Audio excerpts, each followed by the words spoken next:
नमस्कार विद्यार्थी मित्रांनो, एकलव्य एज्युकेटर्स चॅनलवरती मी प्राध्यापक गजानन पाटील आपलं खूप खूप स्वागत करतो. मित्रांनो, एकलव्य स्पर्धा परीक्षा मार्गदर्शन अभियानामध्ये आपण भारतीय संविधान हा जो विषय डिस्कस करत आहोत, त्यामध्ये संसदीय शासन व्यवस्था हा टॉपिक आपण गेल्या काही दिवसापासून पाहत आहोत. जसे की संसदीय शासन व्यवस्थेमध्ये कायदेमंडळ असेल, कार्यकारी मंडळ असेल किंवा न्यायमंडळ असेल. त्यापैकी कायदेमंडळासंदर्भातही आपण बरीचशी इन्फॉर्मेशन पाहिलेली आहे. तसंच आपण कार्यकारी मंडळ हे सुरू केलेलं होतं लास्ट लेक्चरमध्ये. मग कार्यकारी मंडळ जे आहे की ज्या कार्यकारी मंडळामध्ये थोडक्यात आपण पाहिलं होतं की केंद्र सरकारचं कार्यकारी मंडळ वेगळं आणि राज्य सरकारचं कार्यकारी मंडळ वेगळं पडते. मग त्याच्यामध्ये आपण जस्ट केंद्र सरकारचं कार्यकारी मंडळ डिस्कस करत होतो. मग हे जे केंद्र सरकारचं कार्यकारी मंडळ आहे, त्या कार्यकारी मंडळामध्ये 5 वेगवेगळ्या घटकांचा समावेश होतो. त्यामध्ये राष्ट्रपती, उपराष्ट्रपती, पंतप्रधान, मंत्रिमंडळ आणि महान्यायवादी. यापैकी राष्ट्रपती, उपराष्ट्रपती आणि पंतप्रधान हे 3 टॉपिक आपण आपल्या exam point of view already discuss केलेले आहेत. त्यापैकी मंत्रिमंडळ जे आहे, तर मंत्रिमंडळाचं सुद्धा आपण काही मुद्दे हे शेवटच्या लेक्चरमध्ये डिस्कस केलेले आहेतच. जर ते तुम्ही पाहिले नसतील तर बघून घ्या. जसं की त्यामध्ये आपण पाहिलं होतं की मंत्रिमंडळाची नियुक्ती कशी होत असते, ठीक आहे, त्यांचा क्रायटेरिया काय आहे, घटनात्मक तरतुदी काय आहे, मंत्रिमंडळाचा कार्यकाळ किती असतो, म्हणजे प्रत्येक मंत्र्याचा कार्यकाळ किती असतो, त्यांना कोणते अधिकार आहेत किंवा त्याच्याशी रिलेटेड ऑलमोस्ट बाबी आपण लास्ट लेक्चरमध्ये डिस्कस केलेल्या आहेत. परंतु हे जे मंत्रिमंडळ आहे आपल्या कार्यकारी मंडळापैकी, त्या मंत्रिमंडळासंदर्भात आपले काही मुद्दे डिस्कस करायचे राहून गेले होते, ते आजच्या लेक्चरमध्ये आपण डिस्कस करणार आहोत.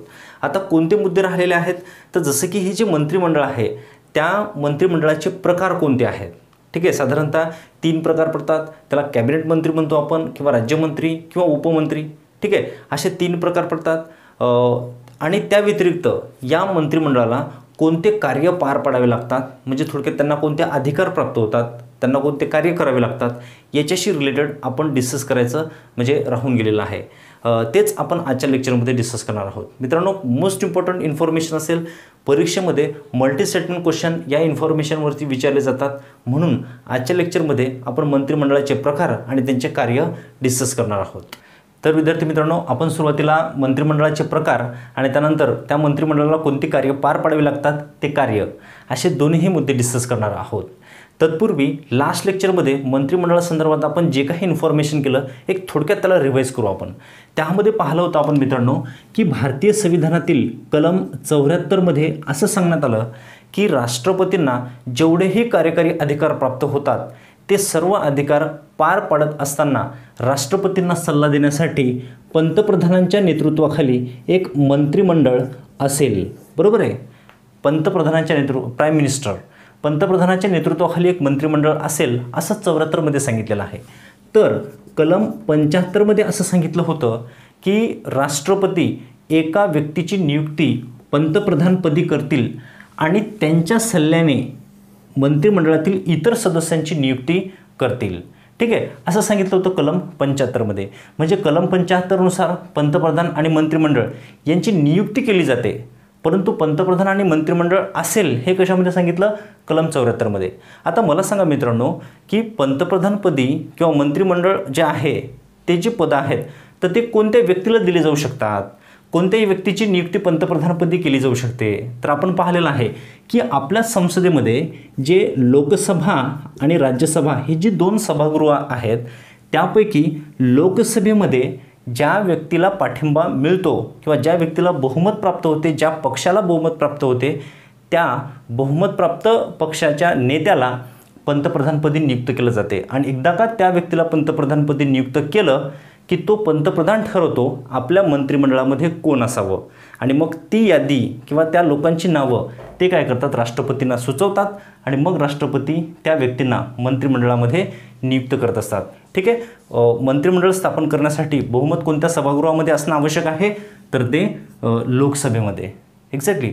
आता आपण बघू की ह्या लोकसभेमध्ये बहुमत सिद्ध केल्यानंतर जे मंत्रिमंडळ अस्तित्वात येत असते, ते मंत्रिमंडळ किती प्रकारचं असते, तर मित्रांनो जनरली त्या मंत्रिमंडळाचे जे प्रकार आहेत, तर 3 प्रकार आहेत, ठीक आहे. आता कोणकोणते प्रकार आहेत त्यामध्ये पाहू आपण.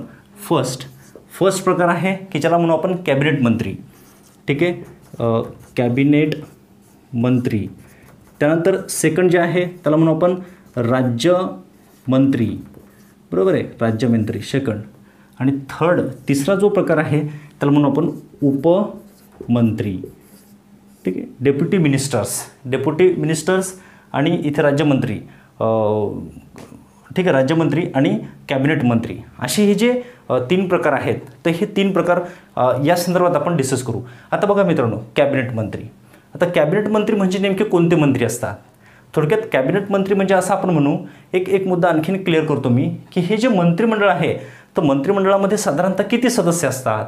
आपण पाहिलं होतं की कलम 75 नुसार त्यामध्ये एक तरतूद अशी होती की त्यामध्ये असं सांगितलं की जे लोकसभेचे एकूण सदस्य आहेत, या लोकसभेच्या एकूण सदस्य संख्येच्या, ठीक आहे, 15% जास्त मंत्रिमंडळातील सदस्यांची संख्या असू नये. मग 15% ही जर संख्या जर पाहिली आपण, तर साधारणतः ती 75 ते 80च्या दरम्यान होते. म्हणजे होऊ शकते की भारतामध्ये केंद्रीय मंत्रिमंडळामध्ये 75 ते 80 सदस्य किंवा 75 ते 80 मंत्री असू शकतात. बरोबर आहे. मग हे 75 ते 80 जे मंत्री आहेत याच्यापैकी काही मोस्ट इम्पॉर्टंट मंत्री असतात की ज्यांना कॅबिनेट मंत्री म्हणून नियुक्त केलं जाते. ठीक आहे, मी असं म्हटलं तुम्हाला की मोस्ट इम्पॉर्टंट. ठीक आहे, यांच्याकडे खूप महत्त्वाची खाते दिली जातात. साधारणतः यांच्याकडे स्वतंत्र खातं असते. बरोबर आहे. आता आपण याचे डिफरन्स डिस्कस करू की हे जे कॅबिनेट मंत्री आहेत ते हे महत्त्वाचे मंत्री असतात. महत्त्वाचे मंत्री, बरोबर आहे. यांच्याकडे स्वतंत्र खाते असते, स्वतंत्र खाते. तसंच काही महत्त्वाची खाती जी आहेत ती कॅबिनेट मंत्र्यांकडेच दिली जातात. बरोबर ना, म्हणजे महत्त्वाचे खाते. बरोबर आहे. आता हे जे कॅबिनेट मंत्री आहेत यांची संख्या ही खरं तर मोजकीच असते. म्हणजे 75 ते 80 इतके जर सदस्य मंत्रिमंडळामध्ये असतील तर त्यापैकी साधारणतः 15 ते 20 मंत्री असे असतात की त्यांना आपण कॅबिनेट मंत्री म्हणतो. खरं तर जेव्हा राष्ट्रपती संपूर्ण मंत्रिमंडळाची नियुक्ती करत असतात तेव्हा त्या मंत्रिमंडळाची नियुक्ती करत असतानाच त्याच्यातील काही मंत्र्यांना शपथ देताना कॅबिनेट मंत्री म्हणून शपथ दिली जाते. बरोबर आहे. मग कॅबिनेट मंत्री म्हणून किती सदस्यांना शपथ दिली जाते? साधारणतः एकूण मंत्र्यांपैकी ते 15 ते 20 मंत्री असतात आणि ते त्या पक्षातले सर्वात महत्त्वाचे लीडर असतात.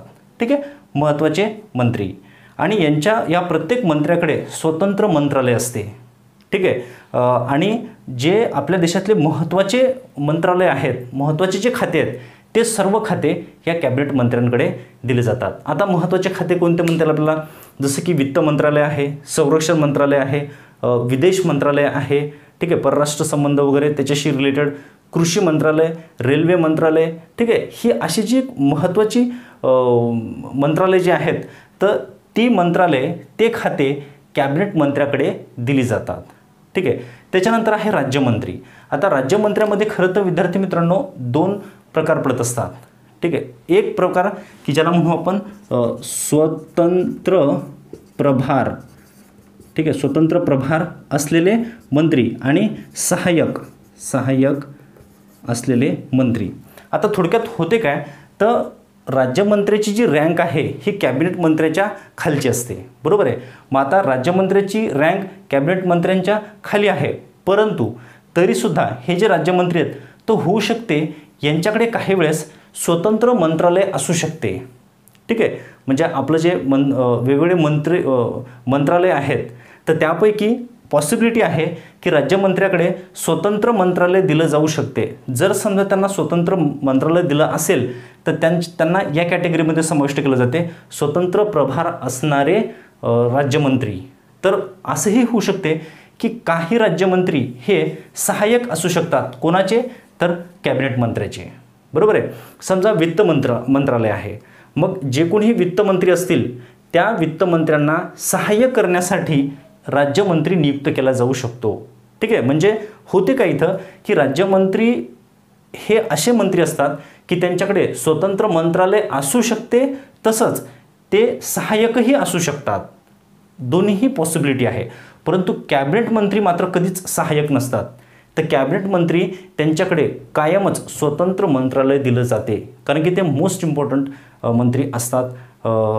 अशा प्रकारे हा थोडासा डिफरन्स आहे ह्या 2 मंत्र्यांमध्ये. ठीक आहे. त्याच्यानंतर आहे उपमंत्री. ठीक आहे. आता हे जे उपमंत्री आहे तर उपमंत्री नेमके कोण असतात? तर होते काय मित्रांनो, तर उपमंत्र्यांकडे कधीच स्वतंत्र प्रभार दिला जात नाही, बरोबर आहे. म्हणजे याचा अर्थ काय होतो, तर उपमंत्र्याकडे एक सेपरेट मंत्रालय दिलं जात नाही. जसे आपण नाव पाहिले होते की वित्त मंत्रालय असेल किंवा कोणकोणते जे मंत्रालय आहेत त्यापैकी कोणतंही सेपरेट मंत्रालय हे उपमंत्र्याकडे दिलं जात नाही. तर उपमंत्री हे एकतर राज्यमंत्र्यासाठी सहाय्यक असतात किंवा ते कॅबिनेट मंत्र्यांचे सहाय्यक असतात. ठीक आहे. जसे की समजा आपण म्हणू कृषी मंत्री आणि कृषी मंत्रालय हे आपल्या देशामध्ये मोस्ट इम्पॉर्टंट आहे. मग ते मोस्ट इम्पॉर्टंट आहे म्हणून ते दिलं जाते कॅबिनेट मंत्र्याला. मग कॅबिनेटपैकी एखादा मंत्री हे कृषी मंत्रालय सांभाळते, परंतु त्या कृषी मंत्रालयातील एखादं जे डिपार्टमेंट आहे ते डिपार्टमेंट होऊ शकते उपमंत्र्यांकडे दिलेलं असू शकते. त्याचा कारभार हे उपमंत्री पाहू शकतात. ठीक आहे. तर अशा प्रकारे हा डिफरन्स आहे मित्रांनो ह्या 3 पदाधिकाऱ्यांमध्ये. ठीक आहे. आता होते कसं की हे जे 3ही मंत्रिपदं आहेत तर एक आपल्याला एक सिक्वेन्स लक्षात घ्यायची की जेव्हा राष्ट्रपती कलम 75च्या आधारे पंतप्रधानांची निवड करतात, त्यांची नियुक्ती करतात आणि त्यांना पंतप्रधान पदाची शपथ देतात. आता पंतप्रधानांनी शपथ घेतली की लगेच पंतप्रधान काय करतात, त्यांच्या मंत्रिमंडळामध्ये कोण असेल, ठीक आहे, त्यांच्या मंत्रिमंडळामध्ये कोण असेल याची यादी ते राष्ट्रपतींकडे देतात. राष्ट्रपतींना ती यादी मिळाल्यानंतर राष्ट्रपती काय करतात, त्या मंत्रिमंडळातील त्या सदस्यांची ज्यांची नावं दिलेली आहेत पंतप्रधानांनी त्यांनाही मंत्रिपदाची शपथ देतात. परंतु शपथ देत असतानाच, ठीक आहे, शपथ देत असतानाच म्हणजे पंतप्रधानांनी राष्ट्रपतींना नावं सुचवलेली असतात त्या लिस्टमध्ये की कोणता सदस्य हा कॅबिनेट मंत्री असेल, कोणता राज्यमंत्री असेल आणि कोणता उपमंत्री असेल. ठीक आहे. हे क्लिअर असते. म्हणजे मंत्रिपदाची शपथ घेत असतानाच त्यांना हे मंत्रालय असे विभागून दिले जातात की कॅबिनेट मंत्री कोण असेल आणि राज्यमंत्री उपमंत्री कोण असेल. एक्झॅक्टली. आणि एकदा का त्यांनी राज्यमंत्री पदाची शपथ घेतली किंवा कॅबिनेट मंत्री पदाची शपथ घेतली की त्याच्यानंतर मग काही दिवसांनी पंतप्रधान त्यांना मंत्रालयाचं वाटप करतात किंवा खाते वाटप म्हणून आपण त्याला पोर्टफोलिओ, ठीक आहे, त्याला पोर्टफोलिओ असे म्हटलं जाते. नंतर खाते वाटप केले जाते. ठीक आहे. म्हणजे होते काय की आधी खाते वाटप करून शपथ दिली जाते का, तर अजिबात नाही. कॅबिनेट मंत्री म्हणून एखादा मंत्री शपथ घेतो आणि नंतर मग त्याला महत्त्वाचं एखादं खातं मिळते. ठीक आहे. तर हे झाले मित्रांनो मंत्रिमंडळाचे प्रकार. आता हे जेवढेही मंत्री आहेत, ठीक आहे, ह्या सर्व मंत्रिमंडळाला कोणते कार्य पार पाडावे लागतात तर त्याच्यामध्ये कार्य डिस्कस करू आपण. मग आता याला आपण कार्य म्हणा अथवा त्यांचे अधिकार म्हणा, बरोबर आहे, की कोणते अधिकार कोणते कार्य त्यांना पार पाडावे लागतात. ठीक आहे. त्याच्यामध्ये आपण सुरुवातीला बघू मित्रांनो की मंत्रिमंडळाचा प्रत्येक सदस्य, उदाहरणादाखल आपण इथे घेऊ की मंत्रिमंडळामध्ये 75 सदस्य आहेत. मग ह्या 75 सदस्यांपैकी कोणताही सदस्य संसदेच्या, ठीक आहे, संसदेच्या कोणत्याही सभागृहात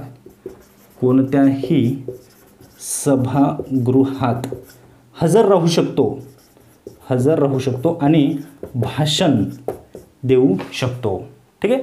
त्यांचं कार्यही आहे आणि तो त्यांना अधिकारसुद्धा प्राप्त होतो. लक्षात घ्या मित्रांनो की या मंत्रिमंडळातील कोणताही मंत्री संसदेच्या कोणत्याही सभागृहात म्हणजे याचा अर्थ काय होतो की लोकसभा आणि राज्यसभा या 2 सभागृहापैकी कोणत्याही सभागृहात हा मंत्री हजर राहू शकतो.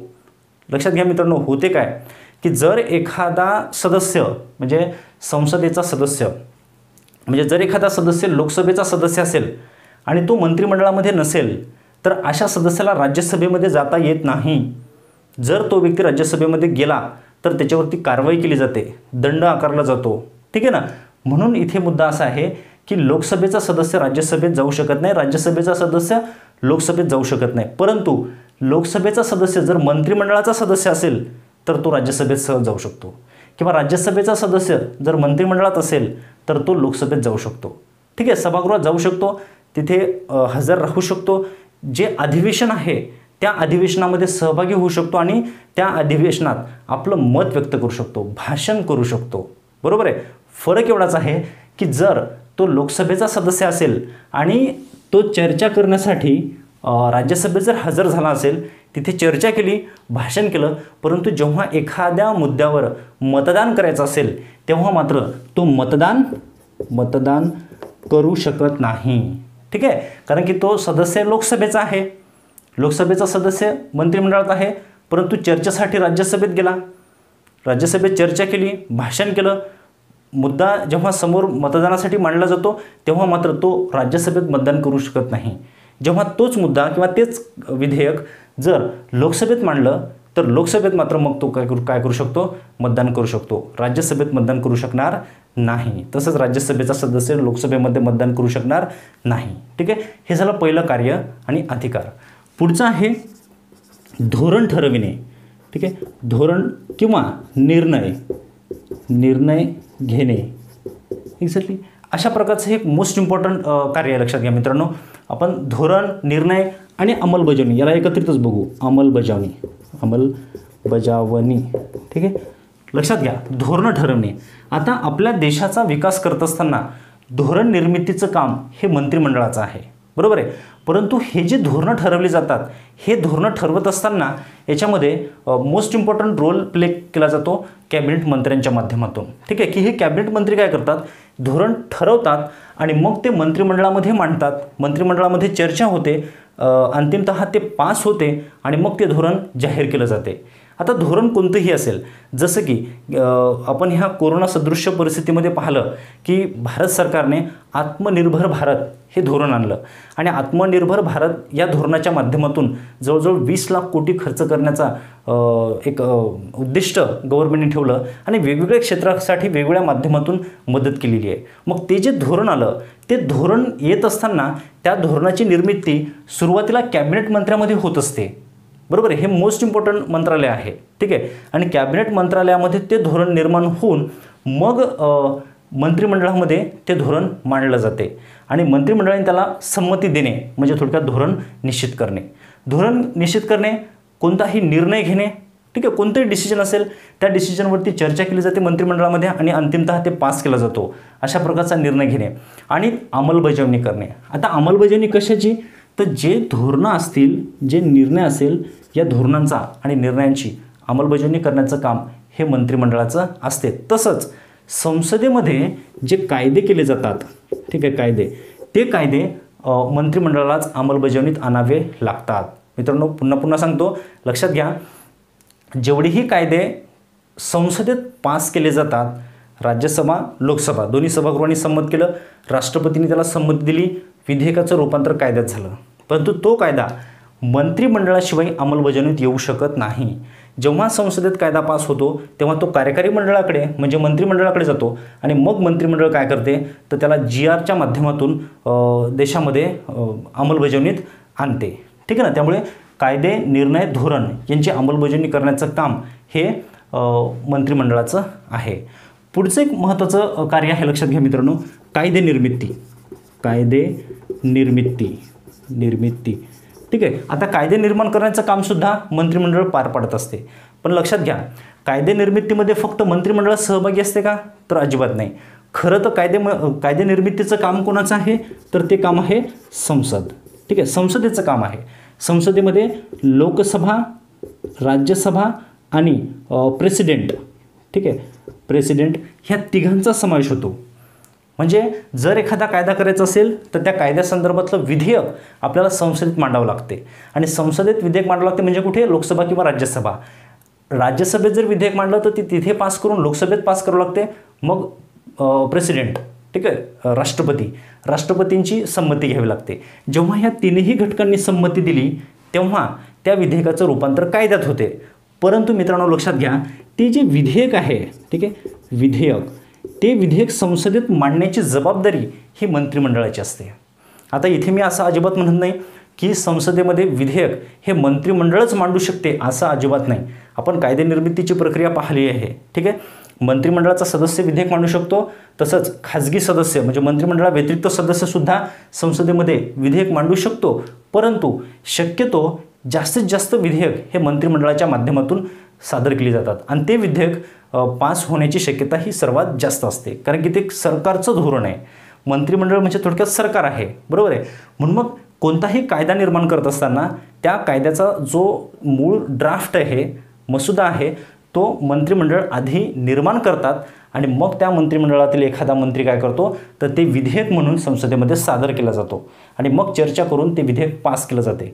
जसे की आपण पाहिलं जम्मू काश्मीरचा जो स्वतंत्र दर्जा होता तो काढून घेतला, बरोबर आहे. आणि त्या संदर्भातलं जे काही जम्मू काश्मीर रिऑर्गनायझेशन ॲक्ट आहे, ठीक आहे, तर तो कायदा आणण्यासाठी ऑलरेडी मंत्रिमंडळामध्ये निर्णय झाला आणि मग मंत्रिमंडळाने तशा प्रकारचं विधेयक संसदेमध्ये मांडलं आणि ते पास करून घेतलं आणि मग त्या माध्यमातून 35A असेल किंवा 370 असेल ते कलम रद्द केल्या आणि जम्मू काश्मीरचं पूर्णपणे भारतामध्ये विलिनीकरण केलं, ठीक आहे. असो, पण महत्त्वाचा मुद्दा असा आहे की कायदे निर्मितीच्या प्रक्रियेमध्ये जरी ती प्रक्रिया संसदेत राबवली असेल तरीसुद्धा त्या निर्मितीमध्ये मंत्रिमंडळाचा महत्त्वाचा रोल असतो किंवा महत्त्वाचं कार्य असते, ठीक आहे. याला म्हणून आपण कायदे निर्माण करणे. त्यानंतर नेक्स्ट आहे वित्तीय नियोजन करणे. हे एक मोस्ट इम्पॉर्टंट कार्य आहे, ठीक आहे. आपल्या देशाचं जे बजेट आहे ना, अर्थसंकल्प, ठीक आहे, ॲन्युअल फायनान्शियल स्टेटमेंट. मग हे जे अर्थसंकल्प आहे देशाचा की 1 एप्रिल ते 31 मार्च, ठीक आहे, 1 एप्रिल ते 31 मार्च या 12 महिन्याच्या काळामध्ये देशाचं आर्थिक नियोजन करणे, वित्तीय नियोजन करणं हे मंत्रिमंडळाचं काम आहे. मंत्रिमंडळाच्या माध्यमातून ते नियोजन केलं जाते.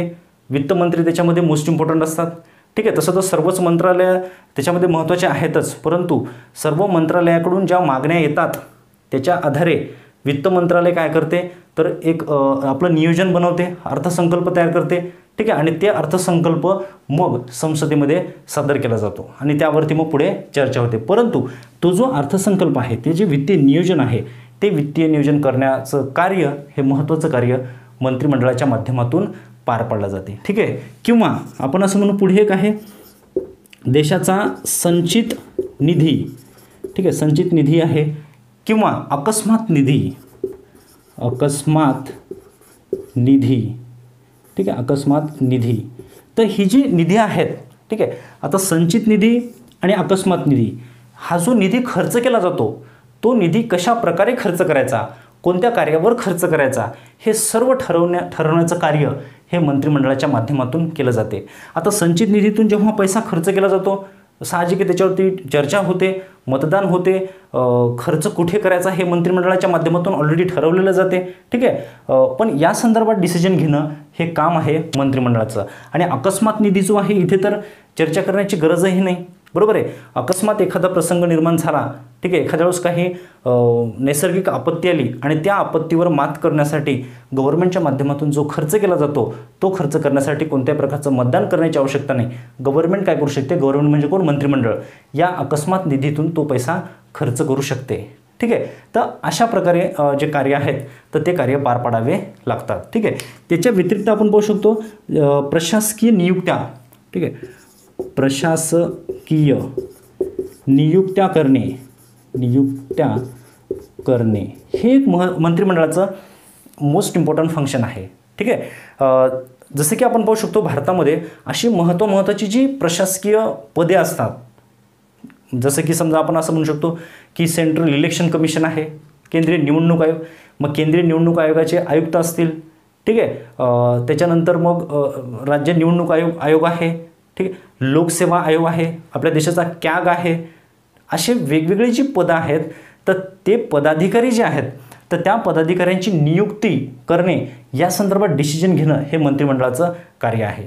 ऑलरेडी मंत्रिमंडळामध्ये त्या संदर्भात चर्चा होते.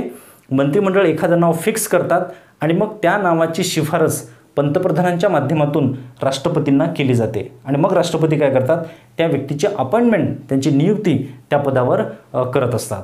एक्झॅक्टली. त्यानंतर नेक्स्ट आंतरराष्ट्रीय करार किंवा मग आंतरराष्ट्रीय जे संबंध असतात ते संबंध यांच्यावर नियंत्रण हे मंत्रिमंडळाचं असते. जेवढेही आंतरराष्ट्रीय करार होत असतात ते मंत्रिमंडळाच्या माध्यमातून होत असतात, परंतु ते कोणाच्या नावाने होतात तर राष्ट्रपतींच्या नावाने, ठीक आहे.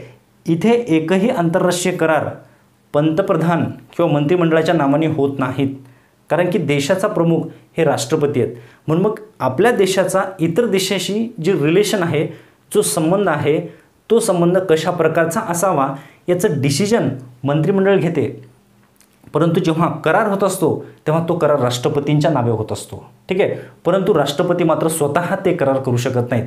तर त्या करारासंदर्भात जे काही डिस्कशन असते, चर्चा असते, दोन्ही देशामध्ये जी चर्चा सुरू असते ती चर्चा या मंत्रिमंडळाच्या माध्यमातून सुरू असते. ठीक आहे. त्यामुळे हे एक मोस्ट इम्पॉर्टंट कार्य मंत्रिमंडळाला पार पाडावं लागते. त्यानंतर शेवटचं कार्य पाहू आपण, प्रशासनावर नियंत्रण. ठीक आहे. प्रशासनावर नियंत्रण म्हणजे जेवढेही प्रशासकीय अधिकारी आहेत, अगदी IAS IPS ऑफिसरपासून ते क्लर्कपर्यंत जेवढंही प्रशासन आहे आपल्या देशाचं, त्या प्रशासनाकडून काम करून घेणं हे मंत्रिमंडळाचं मोस्ट इम्पॉर्टंट काम आहे. कारण की मंत्रिमंडळ फक्त डिसिजन घेऊन थांबणार नाही. म्हणजे फक्त डिसिजन घेणं इतकंच महत्त्वाचं नाही, तर डिसिजन घेतल्यानंतर, धोरण निर्माण झाल्यानंतर त्याची ग्राउंड लेवलवर अंमलबजावणी पण झाली पाहिजे. आणि ती पूर्णपणे अंमलबजावणी करण्याची जबाबदारी मग पुढे प्रशासनावर येत असते. म्हणून मग प्रशासनातून योग्य प्रकारे काम केलं जावं याचं नियंत्रण हे मंत्रिमंडळाच्या माध्यमातून इथे ठेवलं जाते. अशा प्रकारे मित्रांनो असे अनेक कार्य आहेत की जे मंत्रिमंडळाला पार पाडावे लागतात. कदाचित याहीपेक्षा बरेचसे कार्य असणार आहेत, परंतु आपण आपल्या एक्झाम पॉईंट ऑफ व्ह्यू इथे फक्त डिस्कस केलेले आहेत. अशा प्रकारचे कार्य की जे परीक्षेमध्ये विचारले जातात. एक मुद्दा आणखी याच्यामध्ये ॲड करतो. खरं तर तो फार लिगल नाही आहे. ठीक आहे. पण परीक्षेमध्ये विचारला जातो. तो म्हणजे काय की जसं की आपण इथे मंत्रिमंडळाचे प्रकार पाहिले 3, कॅबिनेट मंत्री, राज्यमंत्री आणि उपमंत्री. याच्या व्यतिरिक्त एक चौथासुद्धा प्रकार येतो. बरोबर ना. हे जे आहेत हे थोडंसं घटनात्मक, हे लिगल झाले. बरोबर आहे. याचं नाव आपल्याला राजकीयदृष्ट्या आणि म्हणजे दिसून येते, कायदेशीर आहेत हे तीनही मंत्रालय. परंतु एक अशा प्रकारचा आपल्याला प्रकार दिसतो की जो प्रशासकीयदृष्ट्या अस्तित्वात नाही, परंतु पडद्यामागे अस्तित्वात असते, की ज्याला म्हटलं जाते किचन कॅबिनेट. बरोबर आहे.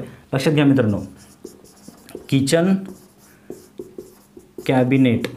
बरोबर आहे. जसं की लक्षात घ्या, आपण म्हटलं की मंत्रिमंडळाचे 3 प्रकार आहेत, कॅबिनेट मंत्री, राज्यमंत्री आणि उपमंत्री. याच्यामध्ये जे कॅबिनेट मंत्री आहेत हे मोस्ट इम्पॉर्टंट आहेत.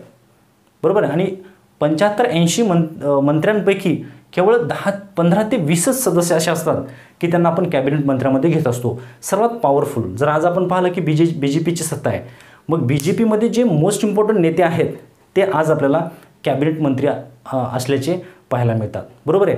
परंतु या कॅबिनेटमध्ये सुद्धा असे काही सदस्य असतात की ते सर्वात जास्त पॉवरफुल असतात. ठीक आहे. ते सर्वात जास्त प्रभावशाली असतात.